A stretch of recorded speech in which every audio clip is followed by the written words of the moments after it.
it is the second part of section 7.1, dimensionality reduction. The transformation Z is XW maps data point in D dimensions to a new D-dimensional space of principal components. If we keep only the first K principal components, then it will give a truncated transformation as in this equation. Here, Zk is the collection of first principal components, and that is related with the taking only K weight vectors. We define the truncated data as Xk and is Zk times double K transpose. Now here we have questions. How can we choose K? And is the difference the norm of X minus Xk small? And we'll try to answer the questions. Here, let's consider the remark. The principal component of transformation can also be associated with the singular value decomposition SVD of the data metric X. X is U sigma V transpose.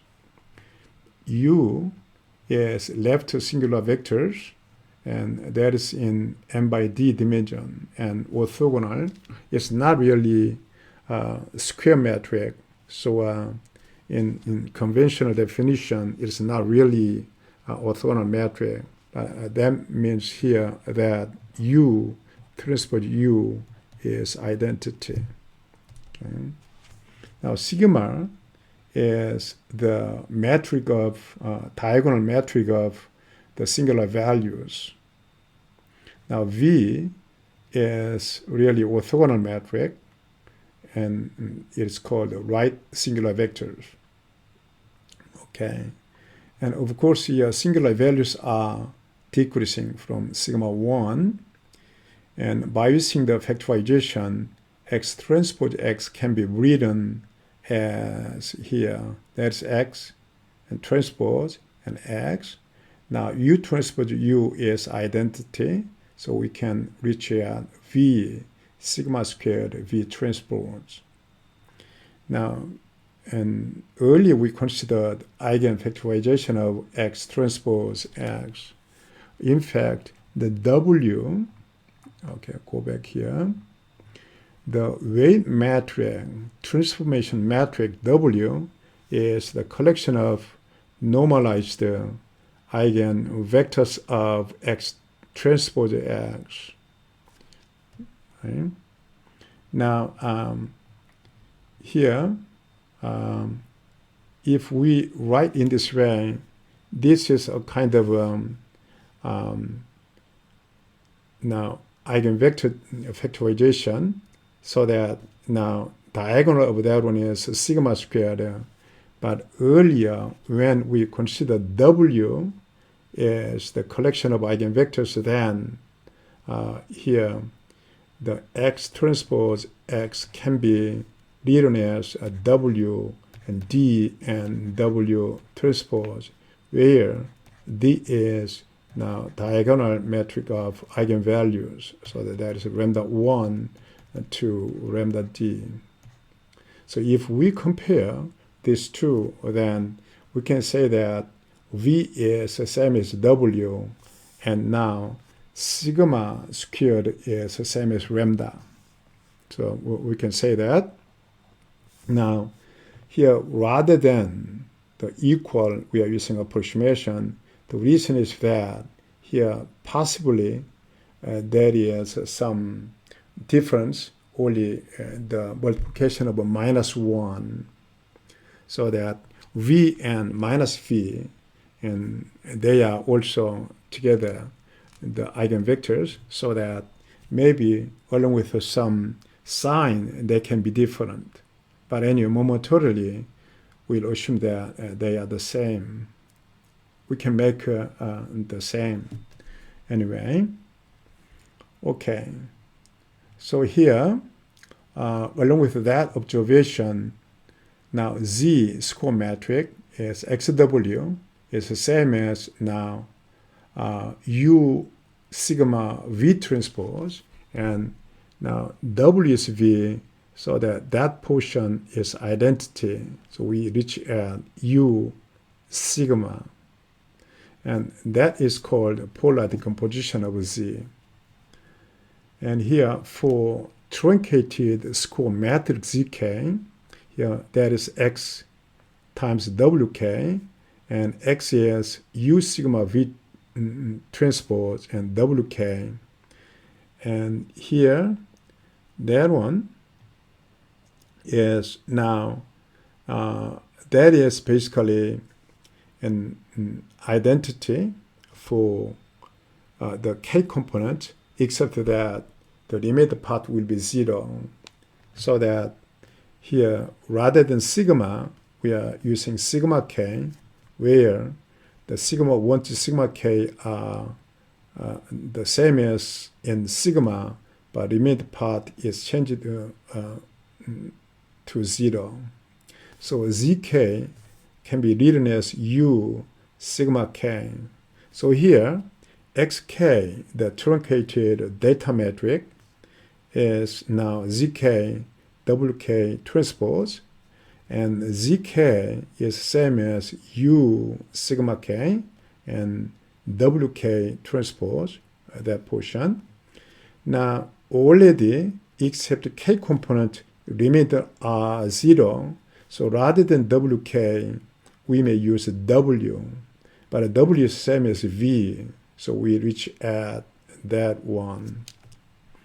Okay, now X is here same as now. Okay, so that X minus XK can be written this way. X is U sigma V transpose, and XK is U sigma K V transpose. Now we can factor out U and also factor out V transpose, but U and V are orthogonal metric, and which is norm preserving and angle preserving and dot product preserving. So we can eliminate out in norm computation, so that here the norm, 2 norm of that whole thing is same as now sigma minus sigma K. Sigma is a diagonal matrix including all sigma, but sigma K is having only first K sigma and the limit part is 0, so that if we try to write down sigma minus sigma K explicitly, then it can be written in this way. In the beginning 0, but for K plus 1, sigma K plus 1, it will appear and go down in sigma D. And here, every else 0 is diagonal. And here now, largest non-zero is sigma K plus 1, the diagonal. So this is the largest eigenvalue. So 2 norm of the metric is, now if it is symmetric, then that is the same as the largest eigenvalue. So here the norm is the same as sigma K plus 1.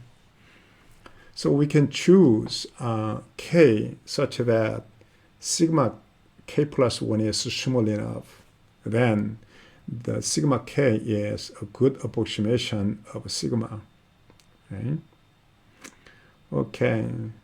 There are some efficient algorithms to calculate the singular value decomposition of X without having to form the metric X transpose X explicitly. Computing the singular value decomposition is now the standard way to carry out the principal component analysis.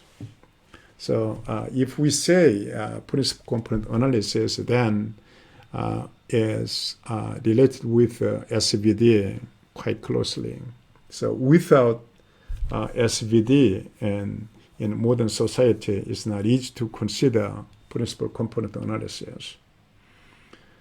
Okay, here we have another small subsection, explain the variance.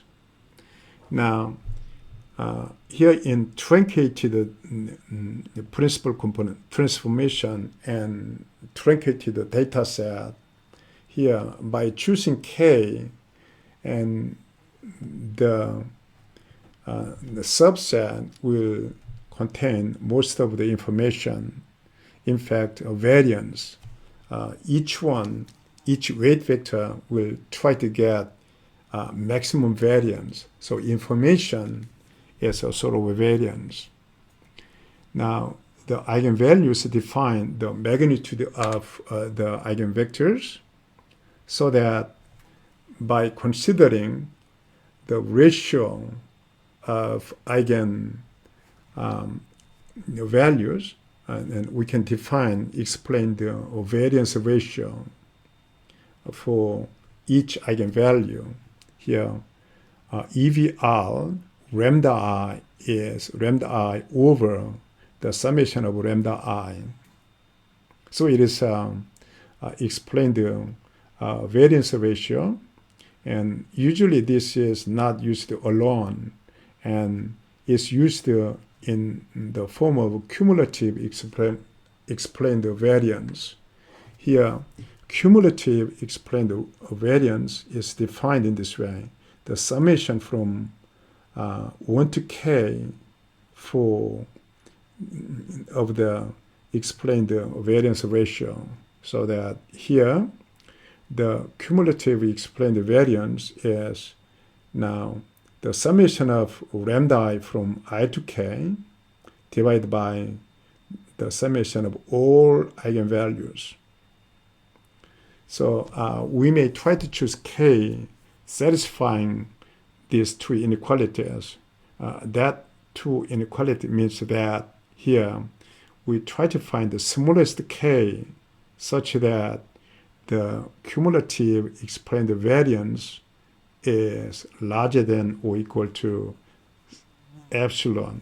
Epsilon is a tolerance. Let's see this graph. Okay, this one is individual explain the variance. Now the curve is cumulative explain the variance. Now once we choose, for example, the tolerance epsilon is now 0.8, then now along with that, that means that in a sense the 80% of the information is used. And so here, along with that 0.8, if we make horizontal line, then it's hitting over there, so that now from this one is now larger than epsilon, so that we have to find the k, smallest k, such that that is satisfied. So we have to go down here, then it looks like about 5. So for this one, we can choose k as 5. Then along with the 5, the principal components, we think that about 80% of information and variance is now considered. Okay. Okay, that's the concept of cumulative explain the variance. In stock market, here, variance ratio, the similar concept is there. That's called information ratio in the finance area. So the variance ratio and the information ratio share some similar concept. Okay, that's the end of the section. Thank you.